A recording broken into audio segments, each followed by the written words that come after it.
Good morning, good evening, good afternoon, or good day wherever you are in the world, and welcome to the next episode of No Dice, No Glory.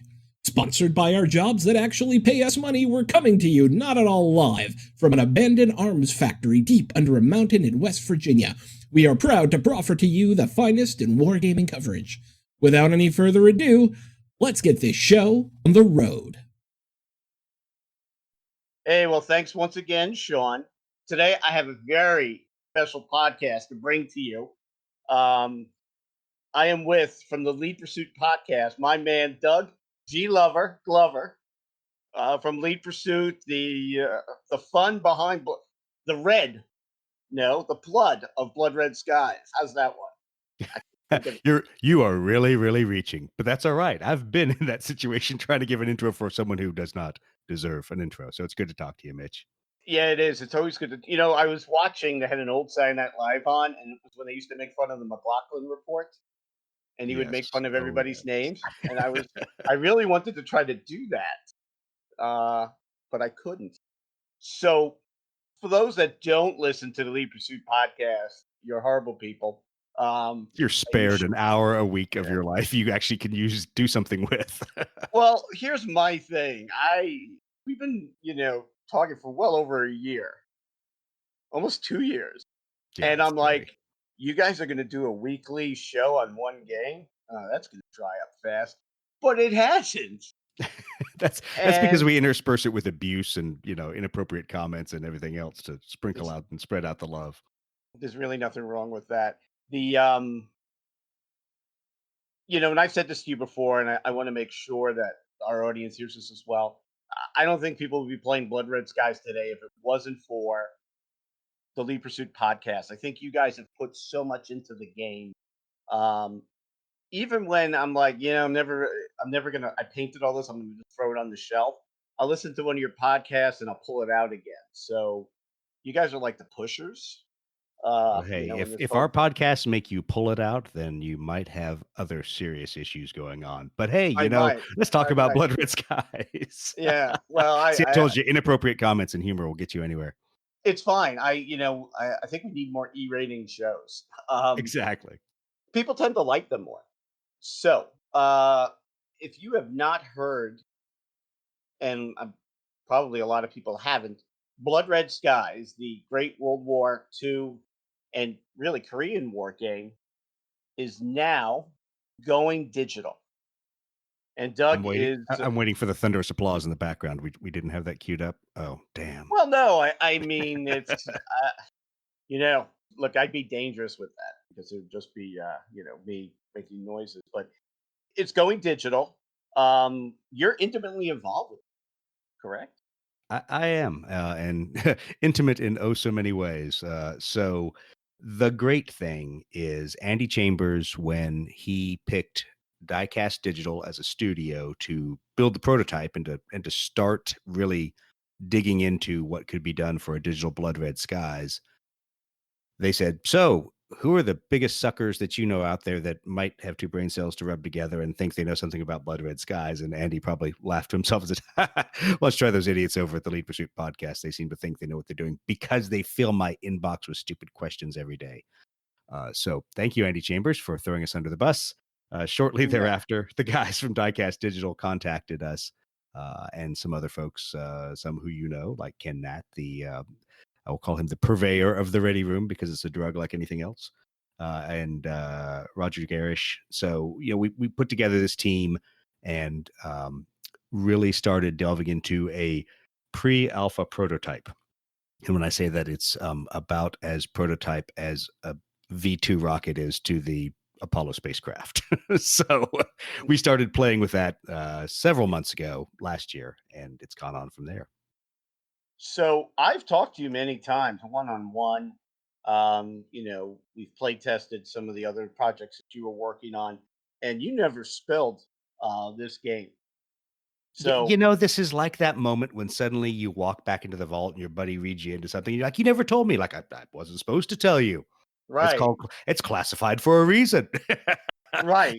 This was secret for a reason. Nobody wanted it to get out. Or, well, let's be honest. This is something that people have talked about, people have theorized, But when you transition to doing something commercial or semi-commercially, there's always that element of, man, we probably need to keep our mouth shut on this before somebody preempts us.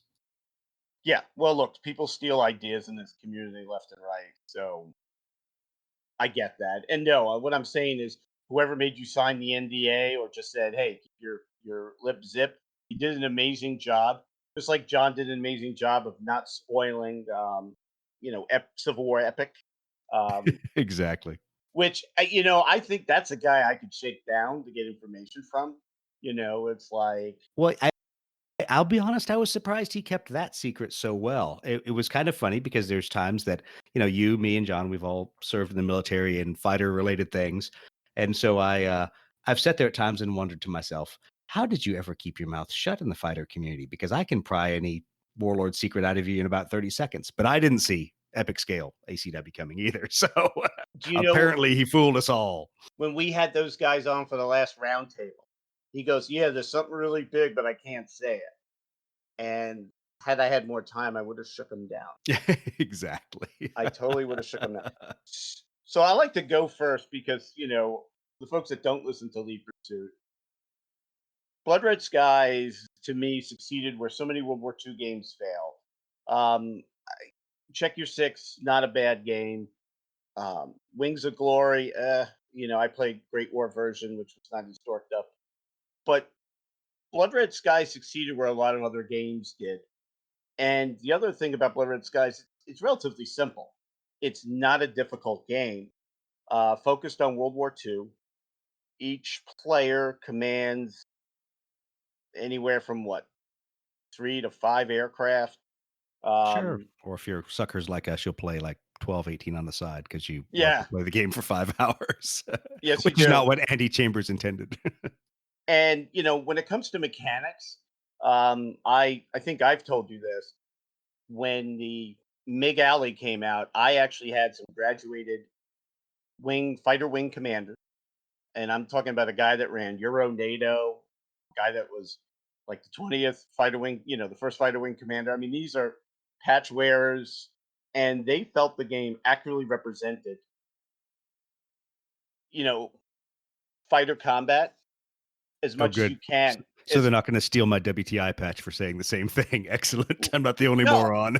no, it does as well as you could in a tabletop game. Well, and it does with some suspension of disbelief, which any war game has, because you're pushing little miniatures or little cardboard counters or whatever around a map. But it also, as we discussed recently in the Ready Room, it has a little bit of rationalization. When you flatten stat lines, when you only have numbers between 0 and 3, when you have speeds that range between 3 and 12, when you do those kind of things, you rationalize some of the simplifications you make because they're going to have to apply in a wide variety of situations. How can a high performance bomber outmaneuver a fighter? How can multi-engine aircraft still outclimb somebody on one engine? The point is, it's an approximation, and I think once you flip that switch in Blood Red Skies, it frees you to think tactically because you're not thinking about flying the airplane, what bank angle, what RPM, what nose attitude are you putting on the airplane to physically fly it somewhere. You're thinking, I want to get behind that guy. I want to shoot him. I want to put him at a disadvantage. And I'm willing to give something up for that. Whether in the real world that might have been altitude, it might have been airspeed, it might have been altitude and airspeed. There's a lot of different things that could have gone into that. But that generalization it frees you to think about the real situation rather than about the details of the situation. It doesn't insult your intelligence, and it's funny. So, look, we can make fun of gamers because we're gamers. What I So you and I talking about the game and how it just works. But if I go to the Ready Room, and I love Ken Knapp, that guy has the patience of a saint. If I go to the Ready Room, I see all these guys telling the crowd how they think modern fighter combat or fighter combat should be played. And I'm like, oh, you boys do not get it. Well, Uh, yeah. And today we even had a great argument between a number of people who have their numbers and their statistics and their data well in hand. We were talking about roll rates of aircraft, but the fact is, even if you get down and you file these numbers to a grognard level of pointiness, it doesn't matter because you're approximating it in the game. So you have to step back and say, well, I don't care if this airplane, its roll rate was 20 degrees per second more. That doesn't mean that it gets the rapid roll trait. Or I know this aircraft had a pretty small turn radius, but that doesn't necessarily mean it gets the tight turn trait, because those don't equate to sometimes what they say they are in the game. They're a name given to a trait. They're a catchy aviation term that doesn't always play out physically the way you might think it does. So you have to understand both the game mechanic and what the game is trying to approximate. Yeah, yeah, it's funny. Sometimes I'll jump on these things. And there was one the other day where they were saying how the MiG-29 is the greatest fighter aircraft, Oh, fourth gen fighter yeah, aircraft yeah. ever. I think I Be- saw that one. I skipped that one. because of the thrust vectoring. And I said, yeah, I mean, if you're going to get a half a second gunshot, or you know, maybe if your front aspect missiles, or you don't think they're that reliable that day, thrust vectoring is going to help you, but it's not helping you any other place. Like, it looks cool in air shows. I'll give And you it's that. awesome when the bandit does it in a 2v2, and so he stops in midair, which is great. So then your wingman shoots him. So thanks. I Yeah, appreciate you doing that Cobra maneuver. And we laughed about that for years in the Hornet community, because we were also a high alpha aircraft that actually had a higher alpha capability sustained than the MiG-29. And so we said, "Ooh, Cobra maneuver. Wow, we can do that too." Guess what? We don't do it at air shows because the FAA won't let us. yeah, yeah. It's so for the community out there, you guys don't know how lucky you have it with this game, because to me, it works. It doesn't insult the intelligence, and proven by professionals, it's a great game. And I look, I was waiting for the jets to come out, and I'm big on jets. If anybody wants to buy all my World War II stuff, it's painted to a mediocre level. Hey, I'm here for you. I'm having So, so much fun with jets, and I'll just say this to throw the spirit, John Russell. Thank you for not sending me any samples of the Korean era jets after the MiG Alley box, because otherwise I'd be just buying a ton more of them. But we'll get our Panthers and we'll get our P-80s out there here shortly. and those are I'm coming, I believe. they're out. So guys have them in their hands already. So they are shipping. I just haven't ordered any. I was bad. I actually ordered foam from Steve, one of the other members of the Lead Pursuit podcast. Steve Shame, Toth. Steve Toth, and shameless plug here. You too can jump on the Lead Pursuit website and order your custom foams. Yeah, I know you. So You they're sent me they're they're a nice. link to it, Yeah, and they're I've purchased from your website. Yep. So, I I I bought them because they're nice and they fit well in my little, containers, and heck, we even made it so that they'll fit in, not to mention it, but battle foam bags. Uh, so, I anyway, long story short, I haven't bought my Korea jets. I got the foam for them, but, John will be getting an order from me here soon enough. and yeah, I think I was customer one. I tried to be customer. I don't know if I Nice. was. Nice work. And I bought the clouds from these guys, and they're Yep. pretty cool because I'm a big fan of neoprene, and I don't know why. But definitely check that out. So, to me, and once again, not a criticism. Um, I kind of mentioned it before. I think if it wasn't for the enthusiasm of maybe two handfuls of people, and I think I'm being generous, I don't know if people would be still talking about this game and the buzz behind it. I see this featured on no other podcast or really website. We don't even cover it that much at No Dice, and I don't know why that is. I covered some of it. Um, you know, I don't even want to get into that. Well, no, and we'll talk about that another episode sometime, because Right. it is strange to me too, as the guy that runs ostensibly the only Blood Red Skies podcast. It surprises me that there isn't anyone at least taking stabs at it. So even anything but a one at some of the other podcasts, they'll mention it in passing, as they mention Warlord stuff, but no one else really seems to delve into it. Yeah. Yeah. It's just, and I think, well, I mean, here's my take of it. It is, to me, a game that hasn't yet hit the. I know you guys run tournaments. I haven't been to one yet. Plan up before I die. Um, but it doesn't. To me, it's that pick up beer and pretzels game. So when I brought it to Connection in 2019, which is a professional and hobby wargaming meetup, the game was wildly popular. I had, I think, 20 people run through the game that night. It's really good for that. It's good for like, I got an hour, let's play. Um, and that's why it was interesting when you guys ran the virtual Gathering of Eagles and you guys did Malta. You guys were there for hours, and I'm like, wow, it's. I never looked at the game as one I can play for hours.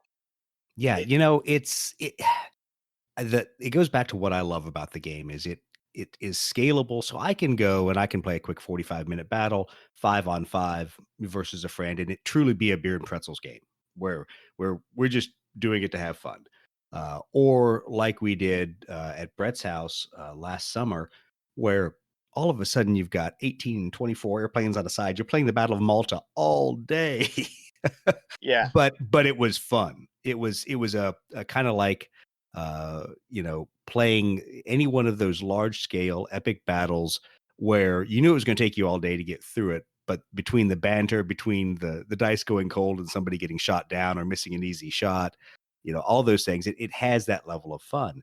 Now, what I will say is Blood Red Skies, I think one of the reasons it doesn't take off is we have tried to shoehorn it into a competitive game at times. And it really wasn't written that way. Andy has given it point values and done things to make it more competitive.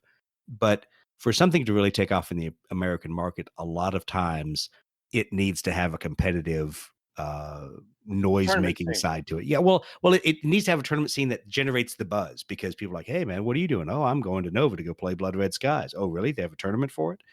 So there's that level of interest making, I guess, is what you have to say that isn't there yet. And we're trying. I'll be honest. I got tired of trying to push a rope uphill and I threw it over to Trevor, one of the other guys in the podcast, because he's a big competitive player, although he'll be the first to tell you that he's played lots of tournament games and only won one or two of them. So he's really interested in it. And he's really trying to work with the Warlord team and stand up a more formalized structure for competitive play, at least in the US and hopefully in the UK as well. So we're going to digress here, but folks, I promise you, we're going to get to digital. But if you are really groggy, you're going to love this conversation. Um,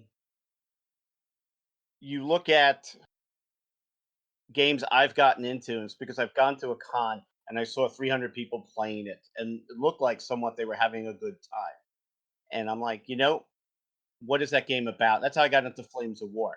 That's what I want to play. Why? If 300 people are playing it, and they all traveled to come here, I'm going to find guys or gals at my local store that I can play. So I'm not wasting my money where I have to buy, a lot of games. Blood Red Skies, for example, I had to buy Axis and Allies for that. Why? Because I know nobody I know owns any of them. So therefore, I have to Yeah, teach yeah. people. You're going to have to buy two factions. I'm going to have to buy two factions. Where games that are set up for that more competitive scene, you don't really have to. I think that's a big pull for a lot of games. But I The other think thing, it's interesting though. What I want to concentrate on one thing you said is, and I think we've said it talking to you before, that one of the reasons we ended up in Blood Red Skies versus a lot of other games was the dynamic of people playing Warlord games. And it was kind of funny because we went over and we watched Team Yankee and Flames of War, and they seemed to be an okay crowd. We didn't like the tank parking lots, so that turned Brett and I off as modern war gamers. We're like, I just don't like the look of that. Then we'd bought a ton of Dust 1947 stuff. We're like, yes, we're going to go in there and we're going to see what the Dust crowd is like, and it was like chess with diesel punk miniatures, and I'm like, not our right? crowd. We're out. And then we went over and hung out with the Warlord guys who drank beer and played games and bought us pizza. So they suckered us into Blood Red Skies. But I think Well, there's a lot to the dynamic, like you say. what would Warlord Games be without John Russell? Exactly. Without that guy, suckering us all in. And I and I'll be honest, that's the fun we keep trying to bring to Gathering of Eagles. And we had a tournament at the first Gathering of Eagles. Sure, that's awesome. We had 8 players in it. But more importantly than that, we had a heck of a lot of pickup games, and we sat around the fire pit after all those pickup games, drinking a lot of beer till late in the evening.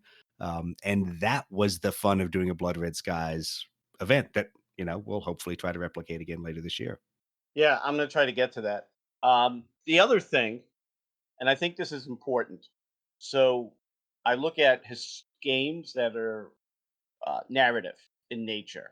And if you go to a con and you play a narrative game, you never bring in your own forces.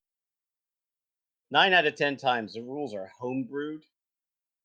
So all I'm doing is pointing, measuring, and rolling dice. I'm never getting a feel for the game. I'm never growing an attachment to the forces I pick for a certain reason. I paint a certain way. There's an intimacy that I have with a game, and bringing that force that I've bought, painted, crafted, based on my interest to an event and play somebody, win or lose. There's something about that I think that's it kind of drives the popularity to a game.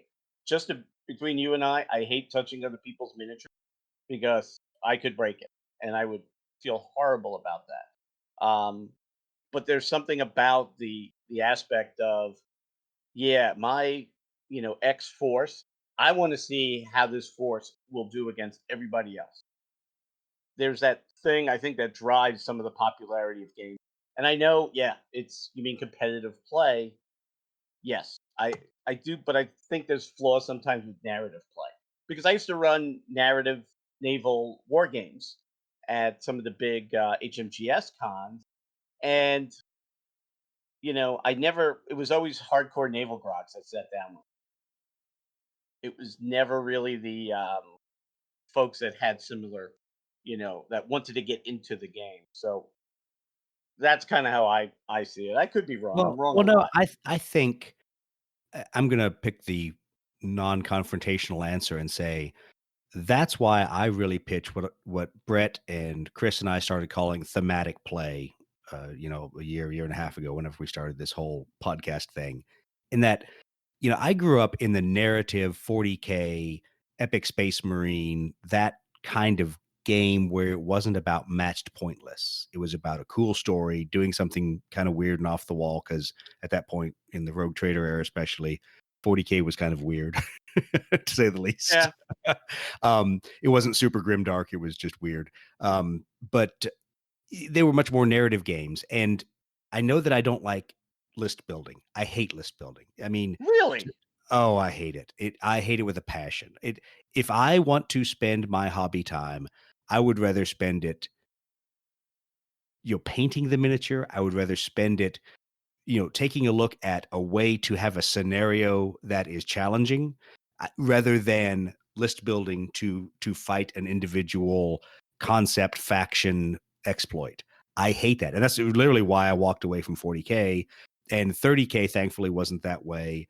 It was kind of more of a beer and pretzels crowd because we always played the quick Zone Mortalis variant. So you're playing for an hour and a half, I think, hour and 15, whatever it was. And it was had rules, but it was still had a narrative flow to it. Yeah, we could do a whole damn show on this one because Well, yeah, we do look at it two different ways. It's kind of interesting because we're both right, to say the least. what a good podcaster. But Yeah, I will yeah, say this, though, that I think there's a fine middle ground that Blood Red Skies does well, which is it feels like you're being narrative even when you have a level of competitiveness to it. So we've had to sculpt some things so that the tables have a theme to them. In other words, you say, "Oh, I'm playing on the desert table." That applies certain cards and certain rules to how I have to play in this game, because unlike 40K and Flames of War and other games, there really isn't terrain in that sense. I mean, there are rules for terrain in Blood Red Skies, but there isn't truly terrain on the table. So to make it thematic, to make a challenging series of terrains, we went in and tweaked the tournament rules to have specific tables, some that are, Battle of Britain type things, some that are Stalingrad, some that are Pacific, etc. yeah. So if somebody out there's listening that knows how to do this, let's make a bet. I think list building drives people more than anything else, and I'll tell you why. I I don't know who I was talking to about this the other day, but at most before COVID, I may be getting 2 to 3 hours per week, if I'm lucky, of game time playing a game. Games that I'm building lists, I am on, especially when I'm starting to really get into the game. I am on tinkering with lists all the time. It's like a fantasy football lineup. Let's try this, do this, that. My head is in the game so much longer than the time I have at the table. And I think there's a popularity of those games that if you if you look at like thinking or keeping people's heads in the game, I think those type of competitive type games with the list building, I think just draws people in. How many times did I make a purchase because wow, I have 20 points and I need those armored cars. That would fit perfectly with this force. Huh, I don't have them. All right, click. I'm going to order. But Which Blood Red Skies just isn't structured that way, is the problem. it And it's isn't. not going to be. It just can't be when your core force is 6 of the same fighters and your list building is what pilot skill levels you use, and maybe Card uh, selection. card selection, if that some of that isn't taken away from you, as we did. We took away the theater card selection because it had just become too ludicrous, we felt, in the competitive scene. And we said, all right, pick your doctrines, and that's cool. But you are going to have to pick your theater cards from the 4 cards that the table offers you as the attacker. Are you talking about Ludacris, the actor rapper? No. He was really good in Crash, man. I'll tell you that. It's one of my all-time favorites. As usual, you're squirreling. Back to the subject at hand. Yeah, back to the subject at hand. So we talked about Blood Red Skies. So now you guys know all about Blood Red Skies, and you heard my complaint why it's not more popular. But I'm talking to the man that is making it as popular as it is. So somewhere a decision was made to make this a digital game. Let's look at the last port from a board game to a Exactly. digital game was Check Your Six. I tell you what, I got a free copy of that. I felt ripped off. It was horrible, Yep. and I tried to get a free copy, and I still can't get one, but that's all right. I'm glad I didn't. I'll get you one. I don't even know if they carry it anymore. I tried to go out to the Slytherin store and pick it up, and you can't even get it. So, oh well, I failed. Let me see if I can get it for you. I have some connections with those guys. So, looking at and look, folks, I'm not spitting pearls of wisdom here. We talked about this before. Flight sims are very popular. Was there a natural inclination for Blood Red Skies that it would move to a digital format, since that seems to be very popular for aircraft style games? Well, I think if you say, was there a natural progression or a plan? I don't think so. Now, once again, what goes on in the mind of Andy Chambers is what goes on in the mind of Andy Chambers. I know for Warlord there wasn't, because Warlord is just not a digital company, period, dot. And I don't say that as a spear. The Warlord guys, we all laugh when we talk about it at times. They are not a digital company. So the idea was never going to originate from them. And in fact, from them, it is only a license. The guys over at Diecast Digital, Ash and his team, are very quick to point it out that it is their effort that is licensed from Warlord and Andy Chambers, because they truly were the ones that said, we believe in this rule system. We like this rule system. Ash is a avid gamer. He's played a lot of aviation games. Some I won't mention because they come from companies with the same initials as Warlord Games, just flipped. He's actually worked on those games. But the point is, he's an avid gamer. He understands fun games, ASL complexity games, grognard games. But he said, this seems like a rule system that should be worth doing. Let's get behind this as a project. And of course, Andy, being the forward-thinking guy, is like, absolutely, let's do that, because we've already been sitting here for a couple months in COVID. Let's get this rolling. So he's a fan. To say so, I'm going to say this very carefully, because Ash is going to kick me under the table as soon as this podcast comes out. Ash is a fan of Blood Red Skies. However, Ash is also the first person, kind of like I am, to go, Andy, that doesn't make sense. Because we come from a different rules background. We come from ASL. We come from very, very grognardy games. And so we look at things in a rules as written, rules as intended kind of world. And he's a fan, but he, like I, sometimes pushes Andy's buttons by saying, but shouldn't you put an extra comma in there? And Andy just looks at us and goes, I wrote the rules, damn it. We're like, yes, sir, you wrote the rules. It's an interesting dynamic that we It have in is. our, Yeah. it's these devs, a lot of devs, these are their children. They don't want their children to be messed with or made fun of at the bus stop or gym class. So they get very parochial over. Well, It's and to fine. to defend Andy's and Ash's both perspectives, it's really funny because Ash has truly been immersed in the digital world for 20 years, 20 plus years. So when he looks at a series of rules, he naturally looks at them in a very binary way. I have to write a computer program that will interpret this rule and interpret the same way every time, and it won't stop and go, can someone give me the FAQ? What's the date on that FAQ? The computer doesn't think that way. So So he you, naturally is much tougher on the rules than a lot of us are. and you and I have gone back and forth on that one. So you've been a play tester. You've been on the initial concept from day one, and Yes. you've played the game. Um, how well does it stick to the board game? How good of a port? So I think it's a very good port. The video that came out today shows what I feel was the biggest compromise in that design. And that went from the physical stands that moved forward and backwards to show advantage and disadvantage, moving forward to show disadvantage with the plane point at the ground, moving back to show advantage as the plane is climbing, theoretically.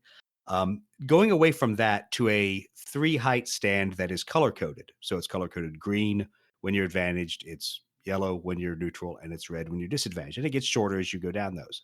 That was the biggest step away from what we know of as blood red skies in the rules. Everything else acts, smells, behaves, plays like blood red skies, to the point that some of the same things you sometimes feel like exploits are there. So, if you looked at the video today on YouTube, you saw, hey, there's clouds in the game. Awesome.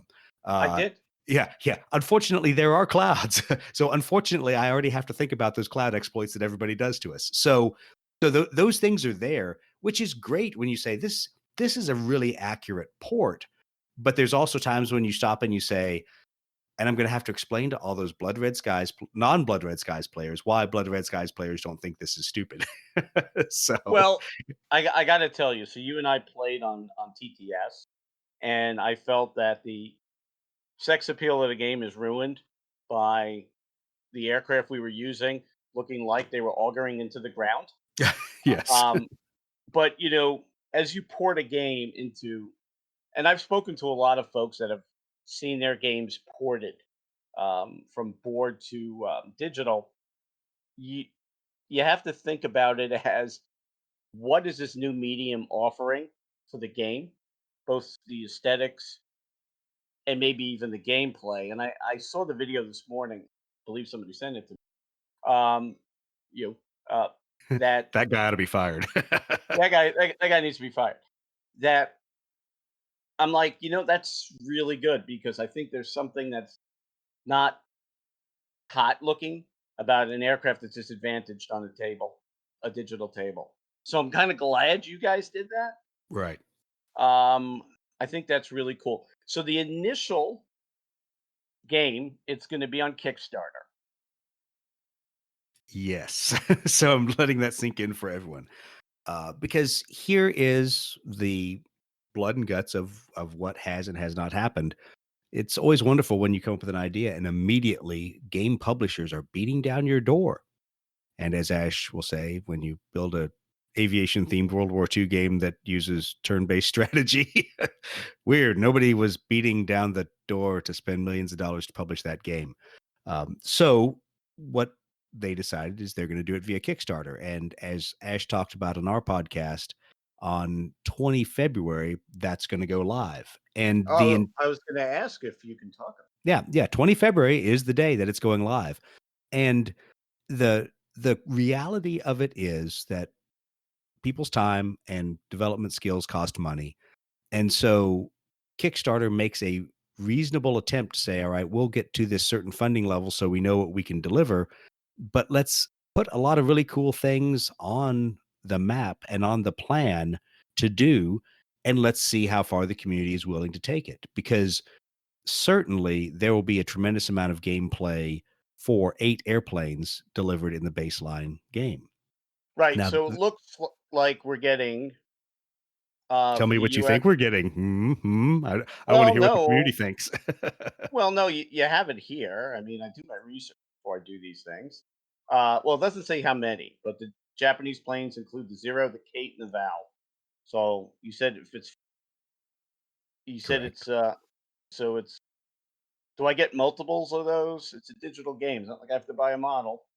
Right. So, I mean, for the scenario, you'll have as many as you need in the scenario. So the nice thing is there are a lot of early war things you can do with the aircraft that are pitched as the base level of the game. Now, the beauty of having stretch goals is it gives us an opportunity to, one, see what the community really wants us to do, because if they don't want to fund things, then it won't get funded. But if they say, "Oh, that's definitely something we should strive for," then it stirs up the interest and it keeps pulling people in to fund those goals to deliver. And I'm gonna leadingly say what the community wants, because I know you don't change it real time. But the fact is, if they want all of World War II, then the community needs to figure out how to fund all of World War II, because that's a lot of models, that's a lot of maps, that's a lot of ace cards. But if the It is. community says, I just want a really cool um, early Pacific War themed game, then that requires less commitment from the community, and it doesn't change the true end state goal, which is to deliver blood red skies in a digital format that is true to the actual physical game. Which, and I kind of will harken back to old Games Workshop forays into digital. If you played the Dawn of War series, which I'm not considering old, if you played the Dawn of War series, that wasn't 40K. That wasn't epic scale. That was real-time strategy with units that came out of 40K, and real-time strategy with units that came out of epic scale Space Marine. Uh, they used to make, actually, a version of epic scale that was pretty close to the rules, but it didn't do well because it was turn-based and it was ponderous. And so you always have to really balance being true to the rules of the game with still keeping it fun and keeping it enjoyable. And that's one of the funniest debrief points we've had a couple times, is we've talked about things that that the computer, the AI, whatever it does. Ash and all of us have talked about the fact that the AI sitting there thinking, trying to figure something out, can't make the game slow and ponderous. It needs to make a decision, and make a decision quickly, unlike your opponent across the table during a tournament. Warhammer 40K Dawn of War is one of the first games I had on Steam.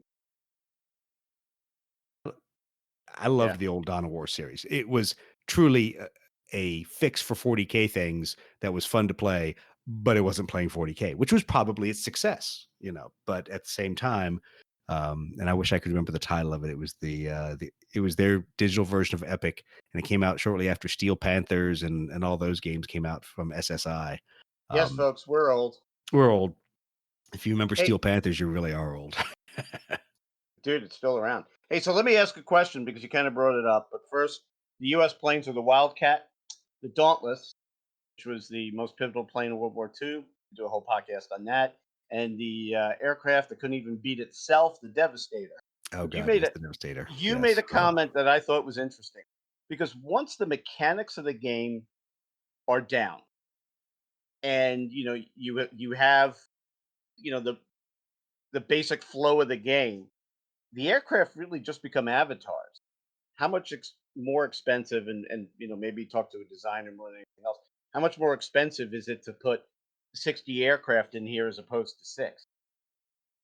Well, it's no more expensive to do that in the scenario. Where it's expensive is to put different aircraft, Well, I because, mean different aircraft, sorry. well, right. Well, so here's the expense of the different aircraft: is each of those aircraft has different traits, and one of the interesting parts working with the AI and the things that Ash and his team have been trying to build into the AI is to get an AI that actually understands traits really well and understands when to play traits, and that there may be two cards that have similar functionality but have different use. So like one may be a doctrine card, like aggressive tactics. The other one is a trait card, like tight turn. They can produce the same exact effect, but knowing when to play one versus the other and have an AI that appreciates that, that is where the coding goes in for individual aircraft. That sometimes makes it a little bit of trial and error, and sometimes a little bit of just having to ask players, all right, which card do you play and when and why? So if you laugh, if people go out and go, man, why were they running all these things about ask the Facebook audience, how do you play your zeros? How do you play your wildcats? Well, because there's a little bit of validating what the AI says, that they want to bounce off more than 5 or 6 guys. They want to bounce it off the whole community. which is a beauty of the game, the aircraft, because of the cards. And some people don't like the cards. It gives you a feel of the actual capabilities of these aircraft. As Well, and Doug it said makes them feel before, different. You know, they don't have to yeah, necessarily simulate it well. It makes a Focke-Wulf feel different than a Spitfire, feel different than a P-40 Warhawk. So right. Because I hate that tight turn card there with the Spitfire. You know, you when and I everybody who has to fight a Spitfire hates that. right. I Um, enjoy my cheaters card. yeah, I mean, to me the AI is going to be the hard part of it, but this game will be multiplayer. Yes, it Uh, will. the other thing to throw out there, it looks like this is Battle Midway, or are these the Midway Islands I'm seeing So here in the yep. picture? So there is Midway, and that's what we've been showing and demoing in these videos. One, because it looks really cool, and two, because we really don't want to just do it over blue water. That kind of gets a little old and boring.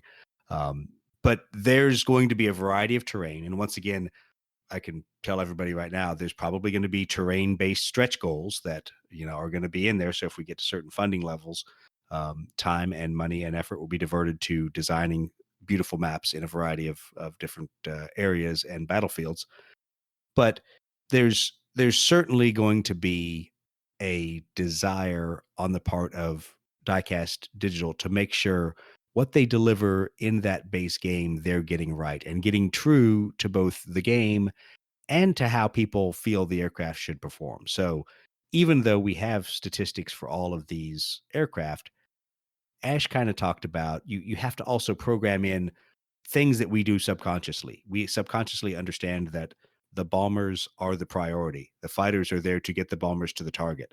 And having to teach that to the AI and build that into the AI's thinking, sometimes that means adding another bomber means adding another high code kind of thing where you now have to explain to all the fighters, please protect this asset because this is what's going to cause you to win the game. Yeah, I would say that AI, especially in a game where you have to make tactical decisions so fast, it's going to be the long pole in the tent. But thankfully, I this think it will. will, and it's. I'll be honest. I am impressed with where the AI is. Um, I know Ash and those guys continually keep raising the bar on it, and that is, I guess, not good for my ego, but good for my feeling of the quality of the game. But one of the problems is we are at that playtesting point where you have a number of highly skilled Blood Red Skies players in there, and we're kind of eager to get the Kickstarter going and get development going and get people into the alpha test and then into the beta test, so that we can get people who may not know the rules inside and out and see what they think of the game. Well, that's a question I was going to ask. I think I probably know the answer. So if I play Blood Red Skies tabletop, no problems learning digital. And if I pick up the game digitally, if I start buying Skies planes, I should have no problems showing up at a game store and playing somebody. Right, and that really is the intent, is that you can walk between the two of them, because we've talked about it several times. We don't see, at least on the lead pursuit side, and I know Ash and the Diecast Digital team feels the same way. We don't see digital and physical as mutually exclusive. They're complementary. And there's times you want to play something digitally. There's reasons you might want to play something digitally. You might actually want to play test something and try some maneuvers, try some combos, or there might be just, hey, there's nobody around this weekend and I'm stuck in the house and it's raining and snowing and I'm just going to play the game. That's So, fine. so I do want to delve more into the Kickstarter and what's going on. But here's a question: Maybe it's going to be a little uncomfortable. You don't have to answer. But when this was first announced, I got the email. Somebody told me the day before, make sure I check my email. Um, and I saw it, and I expected this to be all over Facebook and social media, like the Bernie meme.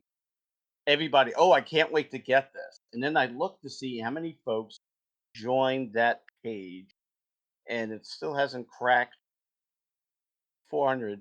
I know. 37 I was altogether. waiting. I was waiting to see you give the numbers. I was going to grit my teeth. Well, no, I mean, people can go and look. It's the total truth. I expected this to be Bernie memed everywhere. I expected people to come to me and say, "What do you know about?" And I know we talked last week about throwing the this on a pot. What we're doing actually right now. But I wanted to see if this game had some buzz because we're talking now. This is when did the announcement come out? About a week and a half ago. Yes. So 2 weeks ago, 2 weeks um, ago. and and here's what I'll say, because the problem with steering a big ship is when you're the bosun's mate down on the third level with the anchor chain, like I am. You sit there and you go, damn it, can't they steer any faster if they're right full rudder? Why aren't we coming around? Uh, Right. I could level some of those same comments and questions at Warlord and social media staffs and things like that. I don't know. What I do know is that on the lead pursuit side, we tried to put the word out as much as we could to our limited audience. And here's a funny thing I noticed, and I don't understand it. Um, the aerial wargaming community in social media seems less likely to repeat buzz than the fantasy gaming community or the sci-fi gaming community. And I Well, don't understand that. And oh, I maybe could tell you. maybe it's that way with all historical gamers. Oh, I could tell you why. It is if there's no king, the king is what you have in the closet. Napoleonic gaming. Um, I play Napoleon at War. I could go to a game store and ask other Napoleonic gamers or a con what games they play, and they will tell me they play Napoleon's battles. It's the best. What do you play? Napoleon at War. That sucks. It is the problem with miniatures too, is that we buy a set of miniatures in 28 mil or 15 mil. We find a set of rules we can understand, and we will die playing those rules. How many games do you own? And you're a grog like me, where I'm like, hey, I could just repurpose these miniatures for that game. It doesn't work like that. right. Um, Once you make that investment, you stay with it till you die, and that actually hurts because there's some rule systems, especially in naval gaming, you can't even buy the rules anymore because they were never digital. Um, Well, and I'll be honest, I feel like sometimes when I roll into, especially aerial wargaming groups and stuff, and if I say the word blood red skies, then apparently I'm a pariah. And I go, have any of you actually played the game? no, but No, of but course not. but they never, they never will. The Well, I know reason it. So, why, so then I throw the question back to you: how would we ever get buzz started if our own people from our own genre that are supposed to be war gamers and want to try something different, aren't even willing to try aha, something different? How, hold how on the here, hell do we hold get out on. of here? Yeah, beat me to the punch, and folks, we did not pre-plan this. So here's my thing on this. This is what I am thinking. Um, if I am playing check your six, I got to get those telescopic damn things. I got to buy a table mat with hexes on it that is just for check your six. I've I put a lot of money into that game. I looked at getting into check your six, and I looked at startup costs about $200 to $300. People are going to tell me I'm wrong. It's $200 to $300. Um, but now I have a digital medium, and I don't know. I hope maybe you know what the starting cost of the Kickstarter would be. That if I'm only spending $29.95 to get this game on digital, or maybe $20 on digital, maybe a demo version, 15. I'm going to look at this, and that is the only way you're going to get one of those airhead rocks, one of the prop counters, to maybe change allegiance from the game they play, Oh is by yeah, doing this. and we've had this discussion a little bit amongst the Lead Pursuit and Diecast Digital team as we've talked through things, and we've said we think there's going to be a lot of people because the price is probably going to be close to what you say for the early options. Yeah. Um, you, that we think there's going to be a lot of people who buy it in shame and jump into the Kickstarter and don't tell anyone and try it in their basement and go, "Oh my God, this was fun." My Well, God, I've been wrong about Blood Red Skies all this time. And I'm I, not saying that to say that we're going to get funded by a bunch of grogs who normally play Check Your Six. But I think a lot of people, once they keep seeing the features and everything over the next 30, 60 days, I think they'll look at it as the kind of value added piece where they're like, oh crap, I spend twice as much on a Sid Meier Civilization game. right. So, and that's the beauty of I think a digital game. And I said, I was asked 5, 6 years ago on a panel, where should games start going? And I'm like, if you guys don't add a digital element into your games, they will never grow because we're oversaturating Right. this market. Right. So let's say I was playing 28 millimeter Civil War. There's no way I'd buy into epic scale. There's just no way. Well, Now, but you're also thinking about the fact that's a single branched system. If you had, and we'll say epic scale, let's start with that epic scale Civil War, right? would you buy 1/300th naval for Civil War? Maybe. Maybe. Would you buy a 28 mil hero skirmish game for ACW? Sure. Yeah. So I think one of the important points that we've at least tried to bring out with Blood Red Skies Digital is if you're a hardcore fan of bolt action, of Cruel Seas, Victory at Sea, whatever, that's cool. Play your miniature game. But if anyone's been paying attention to Warlord, there's a convergence going on where you can affect various parts of your game by playing another Warlord game. And we kind of look around and go, and if you don't want to buy a Blood Red Skies game and, put up another table, how about you flip open your computer and you play it on there, So now you can play the air-to-air engagement that determines how many bombers make it on the table for Cruel Sea. So, just a thought there. Yeah, well, Warlord Games does do the brilliant cross marketing that very few other game companies do. Um, and not to beat Battlefront up, they don't cross market between Team Yankee and Flames of War, but they can't. It's two different periods. But all of the World War II games under Warlord really kind of link together in some very interesting narrative campaigns. And John has come and talked about this plenty of times on the Well, I'm, podcast. I'm going to ask the uncomfortable question because you talk to these guys all the time. How Yeah. does how does Battlefront not have anything that is a scale above Flames of War? That's either a air-to-air game, a strategic influencing game. It's like they have put their entire focus in that scale of war. And I think sometimes people at least enjoy Warlord because their games are, I don't want to call them ahistorical. They are light historical, such that you can play these various scales, various parts of the war, and not feel like you have to delve into the rivet counting level of, how many times did the screw spin left or right on the ship. Well, I've never brought this conversation up with Battlefront, but companies really should know what their core competencies are and market those until the game just dies. I think when you branch out, and we know the financial structure of some of these companies, they are one bad major release away from shuttering. Oh, absolutely, And absolutely.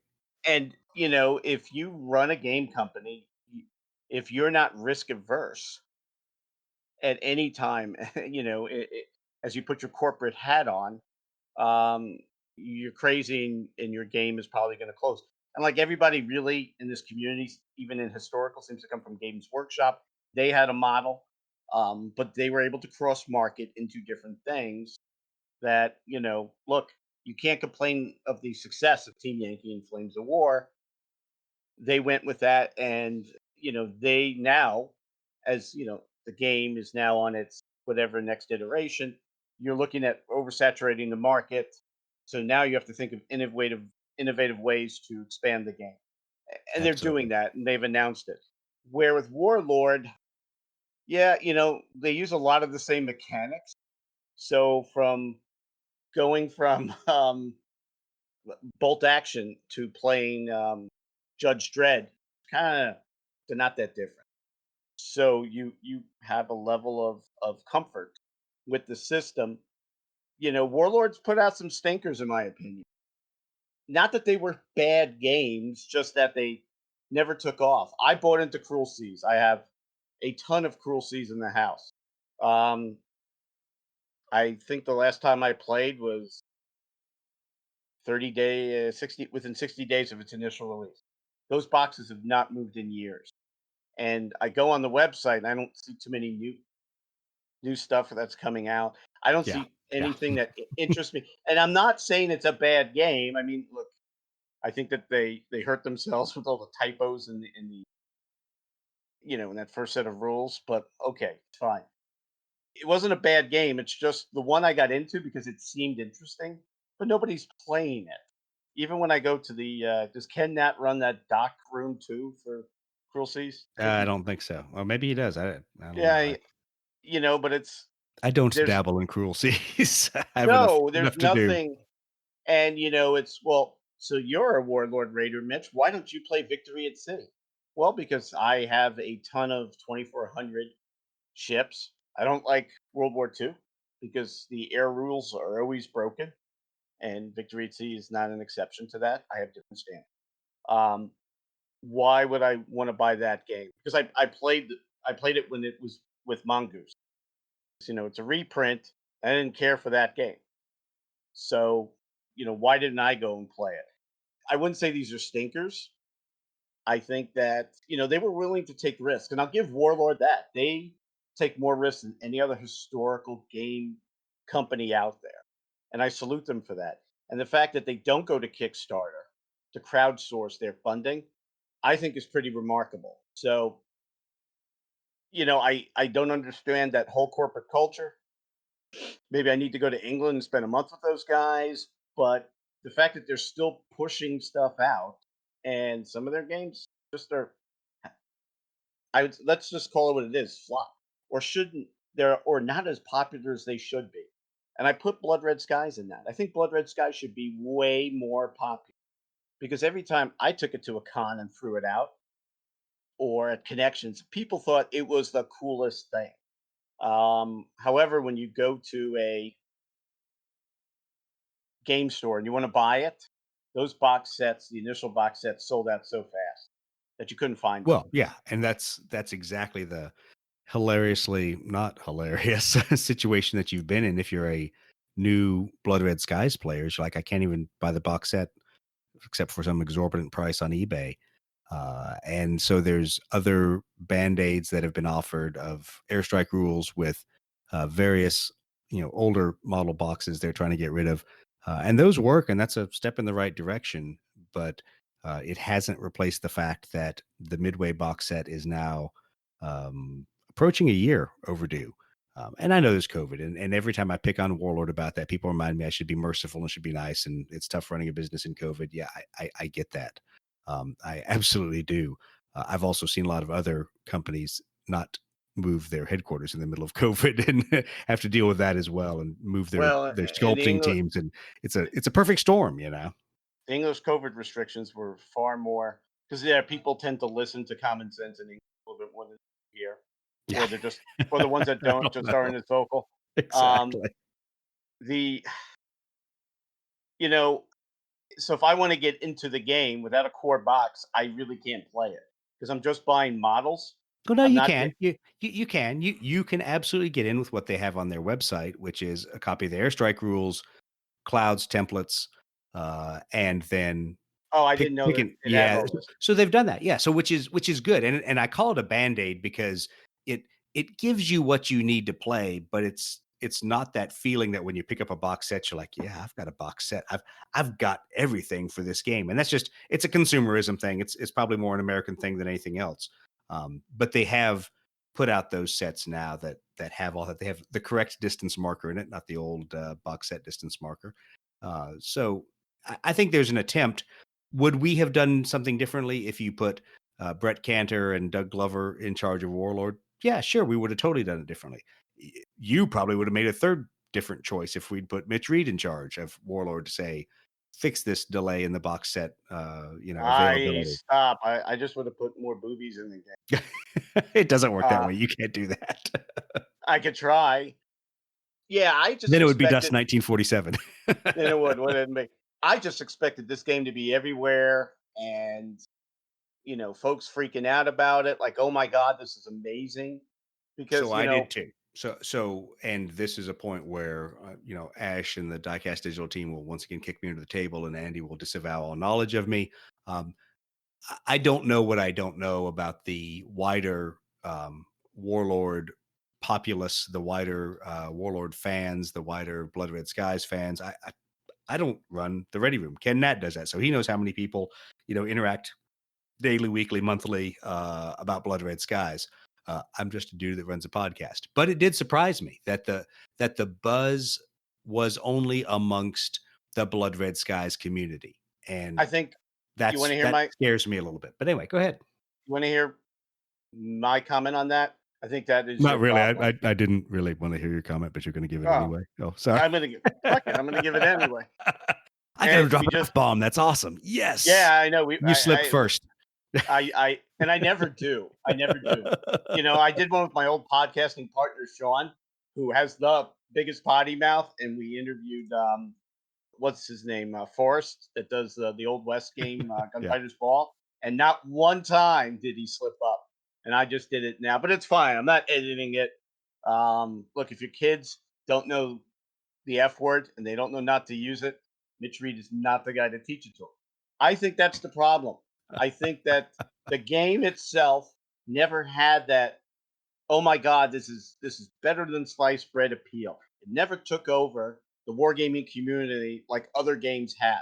So all you're doing is you're going back to the converted, and they're only going to be so excited over it. Because something? They're already playing Blood Red Skies. What do I need a computer version of the game for? I'm already playing it. I'd say so you can ask that question.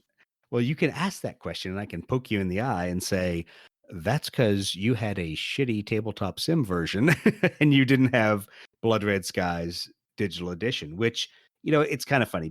Being the dude who put the TTS plan together, and then also being one of the dudes on the playtest team for the pre-alpha prototype, it's fascinating how useful Chrome is and how useful little pew pew sounds that your airplanes make, and little simple things like animated planes that are actually painted. So I think there's an enjoyment level. Okay, go ahead. I was just say, because I think there's an enjoyment level to playing the digital game that even if you, like I have a bookcase full of little plastic airplanes painted and not, right. That jumping in. I mean, because let me use this example. So you also went out and got the Ogre digital game, and we still haven't played, but I've spent way too many hours. I've spent, oh God, I don't know how many hours. And I almost went out and bought off of a guy in the Ogre GEV group, his, designer's edition for 6th, for Ogre. But because I still want to play it physically, but I love playing it online. The AI in that game is so predictable. But it's still Ogre. It's still fun. And I really want to play it multiplayer so I can smash your little GEVs to bits. But anyway. Yeah. Well, I mean, because it so here's my thing. I mean, look, if I'm a Blood Red Skies player, I'm probably going to get this. But once again, I already play it. So, yes, I know the propellers spin, and that's what I was going to mention a second ago, which is cool as hell. I didn't know that it goes pew-pew. And we'll reveal that part soon enough. Okay. I think that's like the third gameplay reveal or something we're supposed to do. So. And, if you sold different skins, different aircraft, like Thatch and a Joe Foss or something. Oh, yeah. Oh, yeah. I'd probably be into that a little bit more than the average guy, because I think, to me, okay, I'm going to say this again, I think skins are easy enough to do. And I better not see them as most of the stretch goals. I don't think you will. I'll be honest. Good. Once again, not my plan, just a small little snuffy who gives his input to the overall big plan. I think you're going to see stretch goals that each and every one of them is going to deliver a different refraction to the game, whether it be a model, a map, an ace, and once again, I don't from the things that we discussed, and once again, there's a lot I can't reveal yet until we get to the Kickstarter actually dropping on the 20th of February. That if the plans come out anyway, the way that we all argued and bandied them all about, each one of those steps will feel like, even if you're not a fan of that particular airplane, ace, map, whatever, that you'll probably go, oh yeah, that'd be kind of cool to have. Oh yeah, I hope they make that stretch goal, and then it'll put me one step closer to the airplane I really want. So I think, and this is always a hurdle for every Kickstarter, to make stretch goals that are meaningful and interesting, um, yet are not tied together. So you don't have to do one to do the other, so that people don't have to sit there and go, ooh, crap. For this game to really be fun, we've got to get it all the way through step 15. So, It needs to be fun out of the box. so you know that you remember the movie Bachelor Party? I bet my I balls. don't know what you're talking about. I bet my balls and I shook on it. I'm going to bet my balls here. So I'm going to release this the first Tuesday before the 20th. But every Kickstarter developer or anybody that had anything to do with Kickstarter that has come on the podcast has at least hit the 150% mark, even I when it hope we didn't look do. like they were going to. So, We do. because I know I'm going to push the hell out of this game, but I'm really going to take this. If I'm going to go sit down and push this towards a segment of our community, I'm not pushing it towards Blood Red Skies players. I think it's And I don't think you should. That my whole discussion recently has been, this is the tell your bolt action friends, tell your Flames of War friends, tell anybody who has an interest in World War II, your Cruel Seas friends, your Victory at Sea, your people that are dusty old board games players that play Victory in the Pacific on Avalon Hill boards and War at Sea. right. Tell those guys and say, you know what? I'm not expecting you to pitch in at some crazy high Kickstarter level uh, to get some limited edition whatever rivet to be counted. uh, but I bet you're going to want to pitch in at the low level. And if you do, then I know that me and Bob and John and Sam and Todd and Julie, we've all decided we're going to pitch in so we can at least all play Blood Red Skies with whatever it comes out with. And I think there's going to be fun there because here's the funny part of it. And when normally I run with a fairly cynical bunch on the Lead Pursuit podcast, if you've never listened to us, you might not know that. But when I got the anti-fanboys, the people who are the first ones to poke a hole in a game system or something, to sit there and to all go on the record and Steve Toth say, hell, I'd spend $100 on the pre-alpha prototype I got and not feel like I got cheated. I just had to laugh because it meant to me that it was fun and that was the goal that I think everyone had been looking for. I think Ash and his team did very well, is even in a pre-alpha prototype, it was something that felt like Blood Red Skies. It was fun. Sure, there were things that we asked them to fix, that we complained about, that we said, oh God, this is the worst failure ever. Fix this or else we're never going to work on your development team again. There's always those, but it was just fun to play. So hopefully that's what people pitch in. I'm getting on the Twitter stream now. It's like, when are you going to make Mitch Reed an air marshal? I think you absolutely should. We need to start hashtag Mitch Reed Air Marshal. Yeah, and Draft Mitch Reed. I definitely want to help you guys with this project. Both, yes, of course, as a play tester, but I really want to push this out there because, once again, just me talking, I think Blood Red Skies is not as popular as it should be within our miniatures community. I think it should be much more. I think people see the advantage. And while I was turned on because I'm like, oh my God, you did it, because that is genius. It's so simple. Why didn't anybody else think of this? I think people think that's stupid, but I want to ask them how many hours do they have in a high performance jet? Yeah, exactly. Because it is. And I remember what I said to John after I played it, a demo of it at Gen Con. I go, oh my God, you guys really did it. Like you.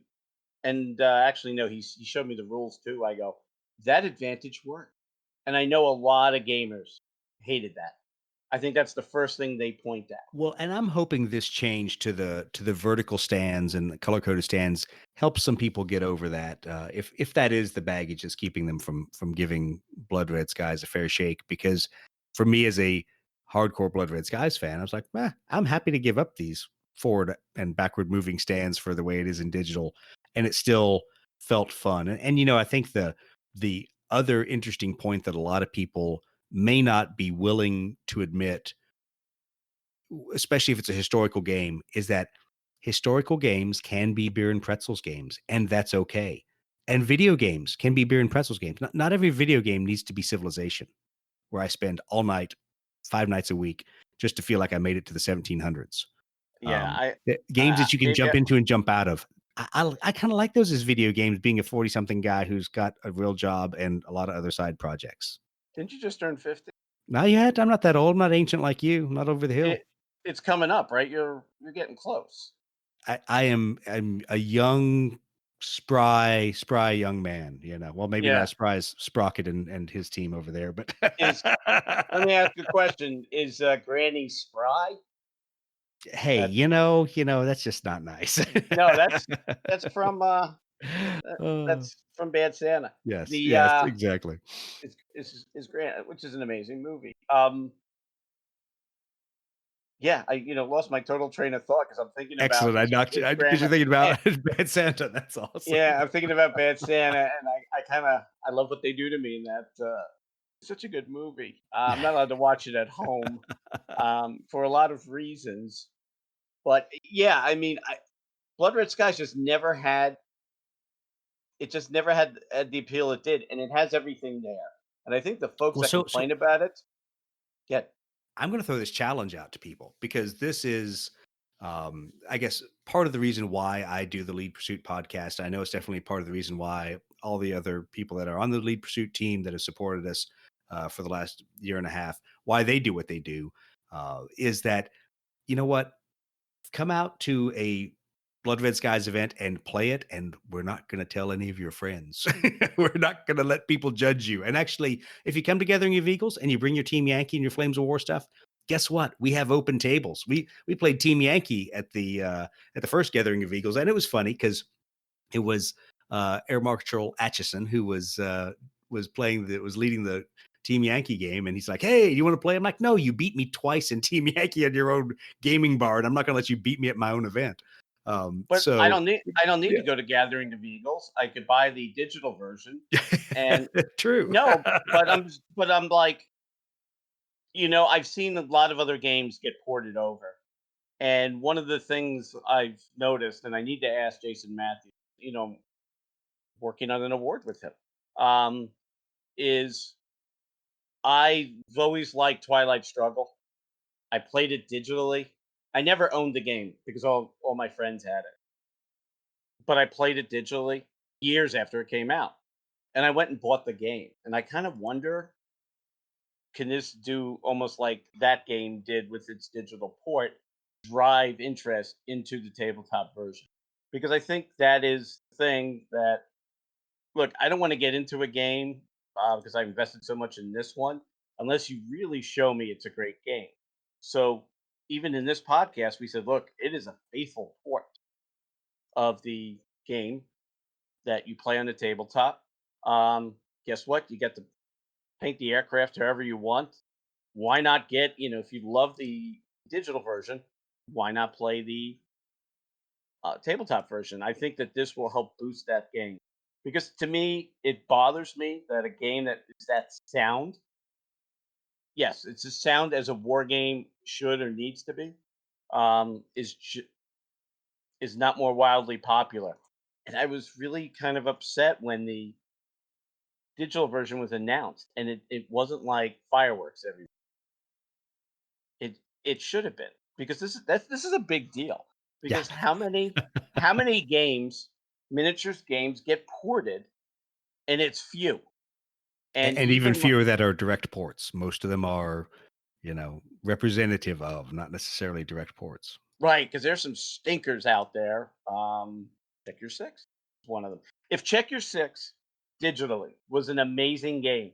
I would have spent the $300 in that game. And because, matter of fact, I don't think the game even works anymore because they haven't done an update like in um and the program never worked. But if that game showed me how cool Check Your Six was, I would have a hexagonal map or a hexagonal tablecloth here, Well, and and so the I would the have been funny playing that. part is I know people move from digital to physical for that creation that we shall never speak of again, tabletop sim. But Right. we had people that were dedicated video game players that played a variety of different things in tabletop sim that said, "Hey, you guys made this Blood Red Skies thing. I've never even heard of this, physical game. Is there a physical game? What's all this about?" And I'm like, "Yeah, go buy some miniatures." And we had a number of people that started painting miniatures and collecting for Blood Red Skies based on they played the tabletop sim version. And so I think when you offer something that is much more intuitive, much easier to use, looks better visually, sounds better. Oh, by the way, you don't have to have a copy of the rules to read because it's built into the game and the scenarios walk you through it. When you have that, then people really are going to say, "Oh, man, that was simple. That was pretty easy. I'm just going to go buy some miniatures and, But, hopefully but start there's collecting." but there's proof out there because when the COVID lockdowns hit, a game called Oak and Iron from Firelock was just coming out, and I, I do a lot of stuff. I love the Firelock guys. I played the game many times in demo. Matter of fact, I even showed somebody how the demo worked. Mike was taking a piss. Um, what they did was they put the game on Tabletop Simulator and ran a tournament, and they sold out of the game. They had to go back and for the core box and order a ton more of core boxes, and I think those sold out. So now, they have the problem where people are playing this online, and because the supply system can't keep up, with people's desires. I don't know if they're doing back orders. I don't know, but the game took off, and we are now a year after it came out. I would say maybe in a couple of weeks will be a year. The game is sold out, and nobody's played it in a major con anywhere in the world. So, They've we had a saying in the Marine Corps. We used to say in the Marine Corps that you can lead a horse to water or you can shove a Dasani bottle up its ass. It'll have about the same effect. and the crayons taste just as good. Yeah, but my point is, so I'm going to bite the hand that feeds me for a moment, and they're used to it because I bite the hand that feeds me all the time. Warlord Games, I hope you're listening, and I hope you realize what opportunities you may have missed because other people capitalized on it and they sold out of all of their crap. And I'm Yeah, not saying it. I'm not saying it because I was the tabletop sim guy because I didn't want to be the tabletop sim guy. I wanted somebody at Warlord to be the tabletop sim guy because I think you would not be sitting here scratching your head today going, "Huh, I wonder why there isn't a lot of buzz about a digital Blood Red Skies," if they had taken a better intermediate step and said, "Well, let's dip our toes into tabletop sim and let's not give away all our IP, but let's keep people engaged, and then on the side have a whiz bang product like digital edition of Blood Red Skies." well, Then yeah, you're bringing people you know down the trail exactly into your guns at that point. You've gotten them addicted to a fun game. You give them a much better digital version of it, and it also ports back to the real world when the COVID restrictions lift and they can go meet their buddies in the gaming store. Then you have a and, real win-win. and then just to go back and maybe rub some salt in this wound, um, the tabletop sim is wonky. It is. Oh yeah, oh it is. It, It's going to it, be. it is. It's not the same thing. But with Oak and Iron, the games were taking a lot longer than they should have, just because the moving and positioning of ships. The other one too is, which was really neat to see as an observer, is to watch people learn the game for the first time in building their fleets and playing them together online. That not only did the sales do through the roof, they were able to fix things they missed in development. They were able to put out the first errata, and they already added expansion packs based on what they saw in there. And I Yep. remember I did that article that I quoted you. and I think I quoted Mike on that. Why aren't folks jumping on this in COVID? Like now, when I talk about playtesting a game, and the guys that know Dice and a bunch of others were asked to playtest these games, it would have been so much easier to playtest them if they would have ported the playtest materials to Vassal. But the guy is dead set against it because he said he's going to get ripped off. I said, well, then I have to wait to play against a real grog sometime.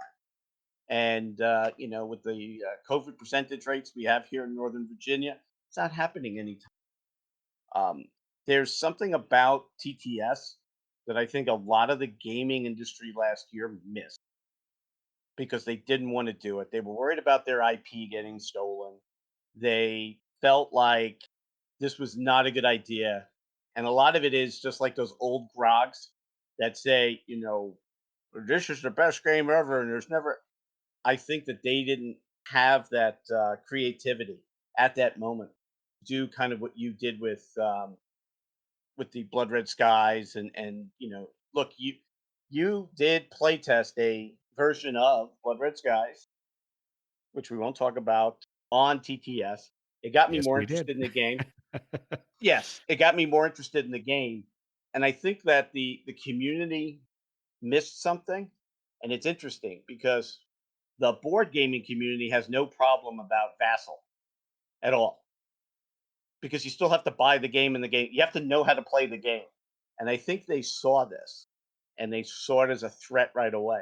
But as I was explaining to John, that when stuff gets normal in the world, I'm going to buy a bolt action German army. Why?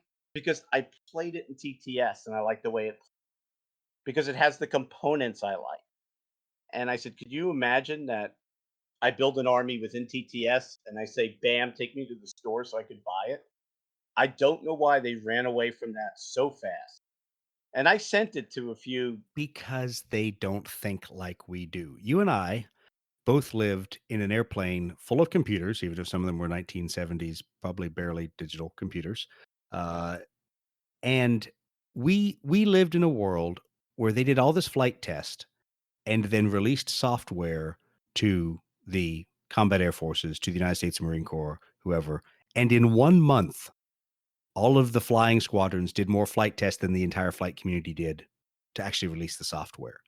We understand crowdsourcing of bug fixes because we Mhm. lived it. Because how many times, as soon as a software drop happened, did you and all your buddies in the Air Force go, what idiot tested this? How did you not find this error? And we found it within, a week or two of operating the software. It is no different with game rules. And I laugh because I'm really biting a hand that feeds me here. As we work with the beta stats for a lot of the aircraft in Blood Red Skies, some of them have never been play tested. And if there's suddenly people screaming in horror and running the other direction, then they don't know how Warlord playtesting goes. Some of them have never been playtested. I don't know why the community isn't jumping into something like Tabletop Sim and playing these games and testing these things. Yeah. Because that's where you find this out and you get it right before you have pre-production versions of the card and suddenly people are arguing about was the right trait given and how many times did we actually play this aircraft. So we are just so off subject, but I think frogs will love this. Yeah. Um, And I'm so not I exactly because that's who I want to go out and buy a copy of Blood Red Skies digital during the Kickstarter is a and they grog who will. doesn't want to admit to their friends they're going to do it. That with shame they will click on that You know Kickstarter. what I'm you know what I'm hoping that they're saying to themselves, well, that bearded man is so nice to Mitch that I'm gonna go out and buy this game out of respect for him. Um, yeah, Uh, there's something about I just think it's a missed opportunity. I don't I think they kind of lost out because I think now we're a year past it. We know that yep, there's an end in sight. yep. But I couldn't think of doing playtesting any other way other than online. And I'll tell you why. I play Flames of War against Mark from Breakthrough Assault Podcast. He's an amazing guy. But in England, he's always played in the UK. I've always played in the United States. There were different interpretations we had of rules. Oh There, yeah. there was a totally different play style. Matter of fact, the guys from the Warlord Wales guys, and those guys are awesome. I said I want to do a show with you, and I was actually going to pull you in as well, where we talk about the meta in different countries and how things are interpreted Oh, within yeah. different bubbles. And game companies don't seem to realize that. If I could manipulate that as a game developer, I can increase my sales. Yes. And it's not an evil plan. It is that I am giving them a better product, a better tested product, and I am not breaking my own game.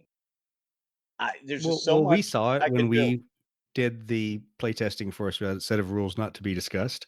not to be discussed. And half were UK, half were US, and there were even basic Blood Red Skies concepts that were like, "Hey, wait a minute, are you sure about that?"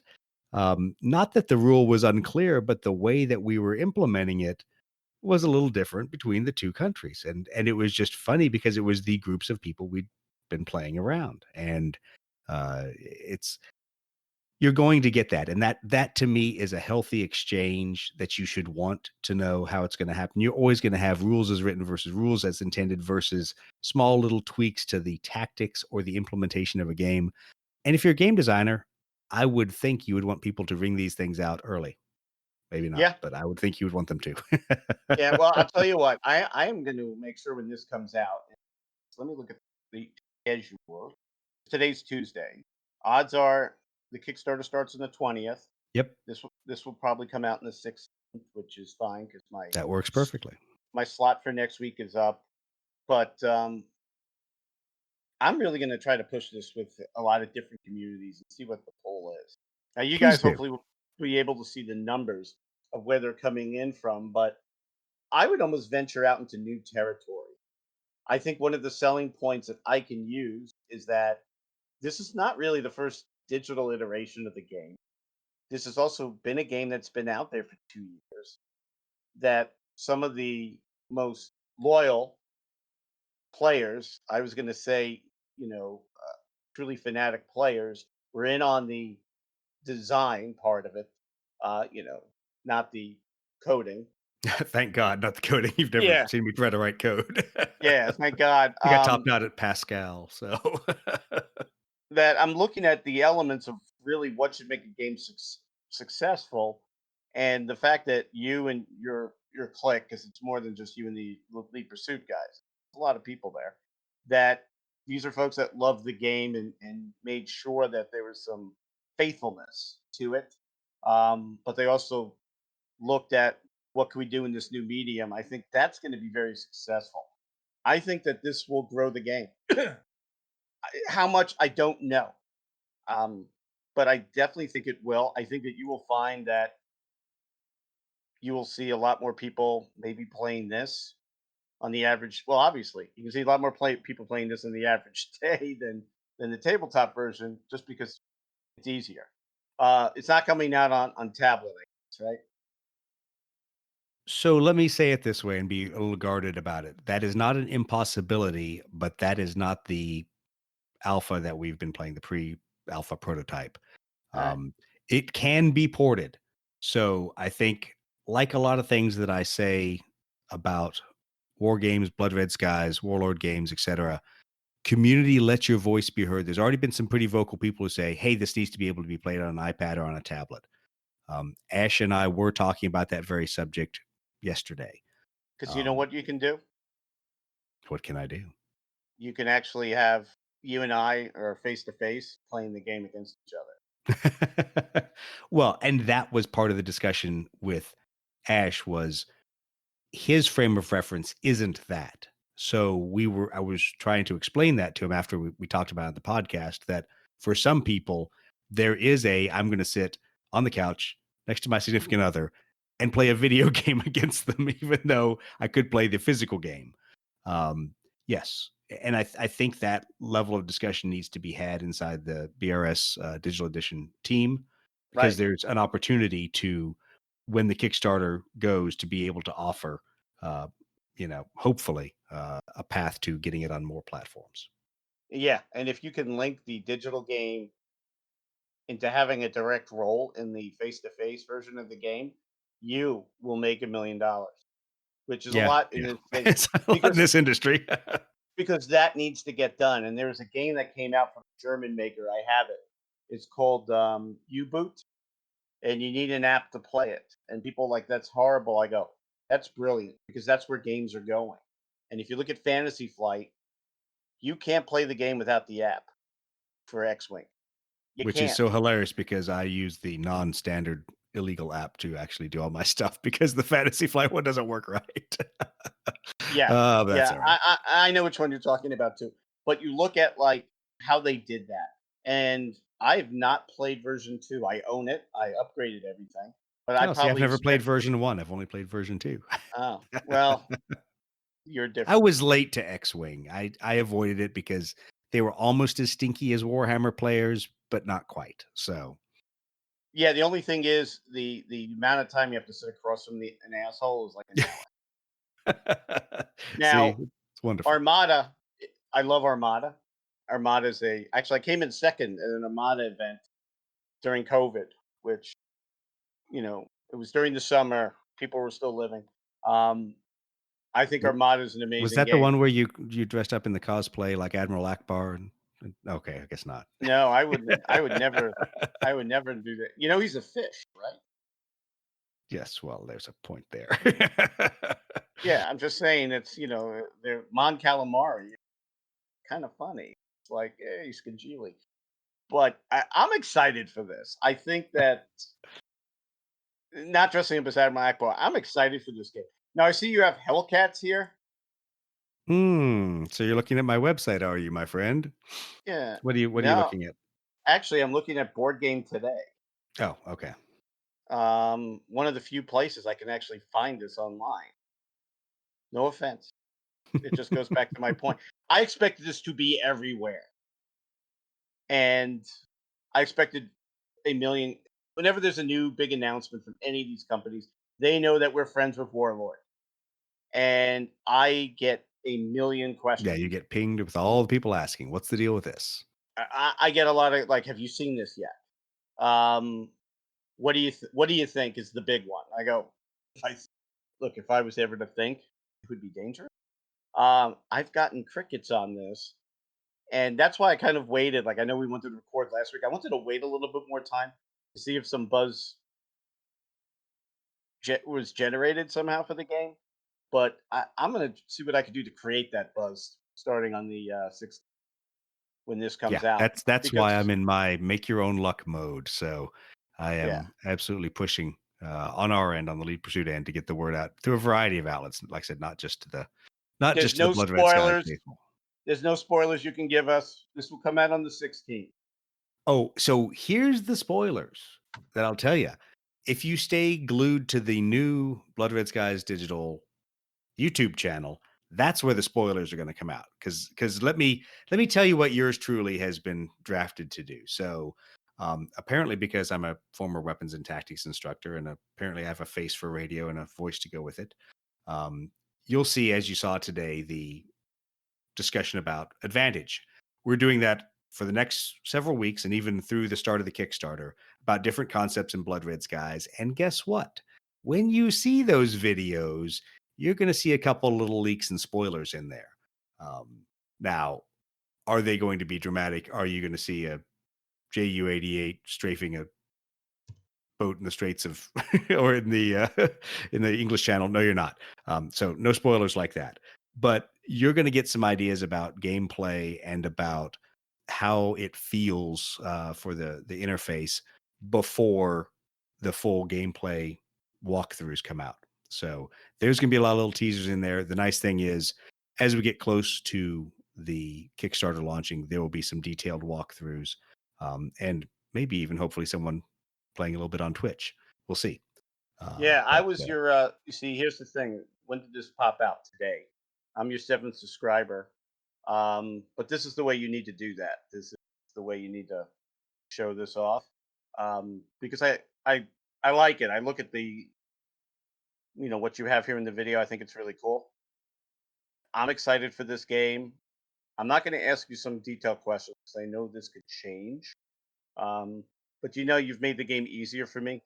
The propellers are not spinning fast enough to keep the aircraft moving in a forward velocity to keep It doesn't have to keep the airplane moving forward. It just keeps the pilot cool.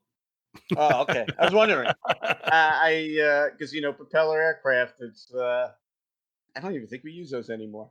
When the propeller stops, the pilot starts sweating. Yeah, that's right. Okay, I just knew it. But yeah, I saw the video today. But I'm going to see what we could do to kind of make this game more popular because it's always bugged me why Well, please it's do. never as popular as it was. We rely on other people going out and helping us to build the community, and that's obviously why you and I have partnered on so many things, because we enjoy working with the No Dice No Glory podcast. Of course. Hopefully, you guys don't hate us at the Lead Pursuit podcast because we we love you guys. nasty things. I know guys that listen to you that don't play the game at all, and will never they must play the be game. sad people that live in their basement No, with nothing to do if they listen to us. No, normally they're painting. It's because you guys you talk about painting a lot, which I think is neat. The other one too is just the interaction of you guys, but a lot of it is just the passion that you can hear. Well, thanks. I think appreciate that. I think it's worthwhile. Holy, have we been recording now from?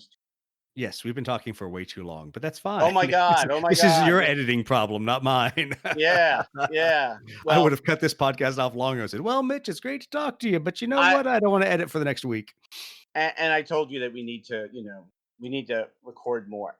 So look, folks, this is coming out on the 16th.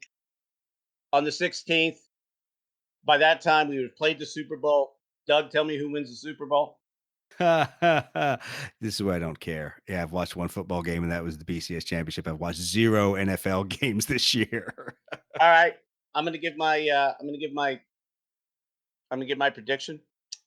Don't say it. Patriots. Tom Brady will cover the spread, but maybe not win the game, because when it comes to covering the spread, Tom Brady in Super Bowls always seems to cover the spread. When he's never been the underdog. I don't know what I'm talking about. But, I'm like, do you even know who's in the Super Bowl this year? Yeah, it's Tampa Bay. Yes. It's Tampa Bay, and it's Kansas City. I'm already predicting. Predicting Tampa Bay is what you meant to say. Yeah, but it's Tom. Look, when you get Gronk and you get that other sex abuser from the Patriots on your team, you're still the Patriots in my eye. Exactly. I'm laughing. I'm like, you do know he's playing for a different team now. Yeah. It doesn't make a difference all the same. So anyway, I think that's what's going to happen between now and then. We've already had our 3 famous people die. We actually had 4 in the last week. Do you know that? Who's the 4th that I'm missing, and probably somebody I should know? Yeah, you had Cloris Leachman. You had Cicely Tyson. You had Screech. Yes. I broke down and cried when that happened. And today you had Hal Holbrook. Oh, okay. Well, there you go. Yeah. Who was in a movie that has something to do with the Kickstarter. The setting of the Kickstarter. I'm just keeping my mouth shut here. What? The original movie, the Midway. The original, not the 1976. Yes. He played Joe Rochefort. I totally forgot he was in that. That's right. Everybody else was in it. That's why. Exactly. Everyone was in that movie. Everyone had a bit part.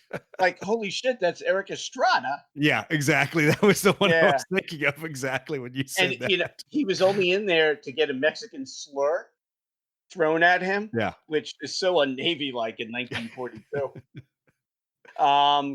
It was a very interesting. It was like a who's who in that movie. Was it Henry Fonda, Charlton Heston? Yep.